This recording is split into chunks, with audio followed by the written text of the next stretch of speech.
Life with Magnus is really fun. I mean, he can be quite challenging, but overall, as he's gotten older, because he's 13 now, you can have a different level of conversation. Day-to-day life with Thomas is busy. One of the joys of having a child that's gifted is that they do love learning and they're interested in everything, and it's a joy for them. And for Thomas, it's a joy for him. For, like, really every day from when he wakes up, he's thinking about what can I do next and what can I learn today. Ruby's asking questions all the time. She dominates a lot of airspace within the household. It can be very intense experience sometimes when you're trying to do other things. I have to create a balance within our household between my work, which I love doing, Annabelle, who has her own interests, and Ruby, who has her interests. And so how to manage all that can be very challenging. One of the lessons that a gifted child learns within a family is that you have to work as part of that family. And that means that regardless of how bright you are, how talented you may be, you still unstack or stack the dishwasher. When we dish up food, we make a point of serving the eldest first, just so that the children realise that as part of a family there is a structure. So in terms of Marilyn's parents, we will serve them their food first, then it'll be us, and then it'll be Matthew and Sophie. And they seem happy with that. They realise that there's an order, but at the same time they're part of the family. Having a sibling's been very good for her. Annabelle grounds Ruby a bit in the fact that she can play imaginative games with her. I think that if Ruby was just on her own, she would potentially be thinking too much. Generally, gifted children are more sensitive and more intense about everyday things. And this can lead to different behaviours that other people may not understand.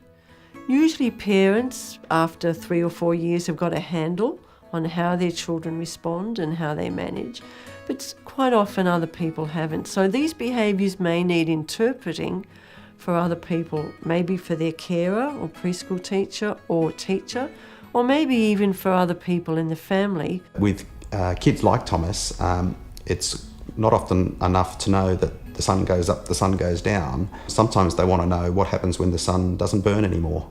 And these are big questions, and answering them with a child who is clearly intelligent but nonetheless not emotionally ready to deal with the answers to big questions like that is very challenging. Magnus has a perfectionist streak. It comes out when he can't get something perfect or when he can't get it right. It's a very common characteristic amongst gifted children to be perfectionist. And there's an important role for parents to teach children that it's okay to make mistakes, that they need to be a risk taker, and it's okay to take a risk with something, and that there will be times when they don't do very well, and that's also okay.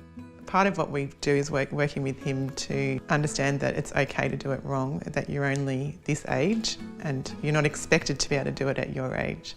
So sending that message, we learn from doing it wrong, and doing it wrong is really important. Frequently I disobey the GPS and turn down the wrong road. I'll describe verbally what I'm thinking so that the children are listening in the back and they realise that, I've made a mistake, but it can be rectified. It's not the end of the world. We're very cautious to ensure that Thomas understands that there's a relationship between being good at something and putting the effort in. It's important that parents acknowledge to their children that they do have an advanced ability, but it is also important for them to separate out the idea that the worth of an individual is different from the level of ability that that individual has. I think that there is a danger of her self-worth being tied in with this idea of, having advanced abilities. I try and talk to her and say, you're strong, yes, you're clever, you're also quite funny, and all these other sort of things. So try not to overemphasise it. Thomas doesn't necessarily need to know in detail about his various cognitive strengths.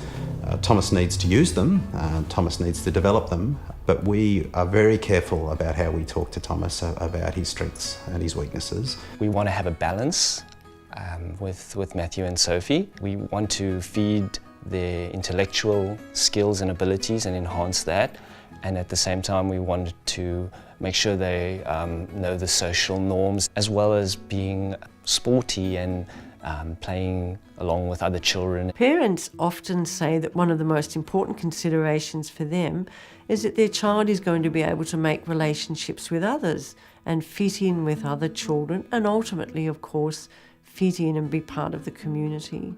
And so one of the important roles for parents is to help their children manage this transition from the family and into the community.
I read a story the other day about a boy from the projects.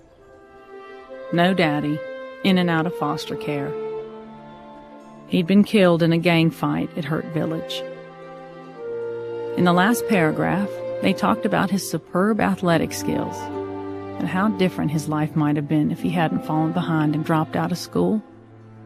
He was 21 years old the day he died. It was his birthday.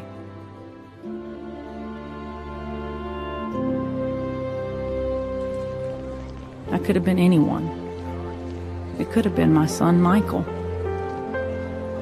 But it wasn't. And I suppose I have God to thank for that.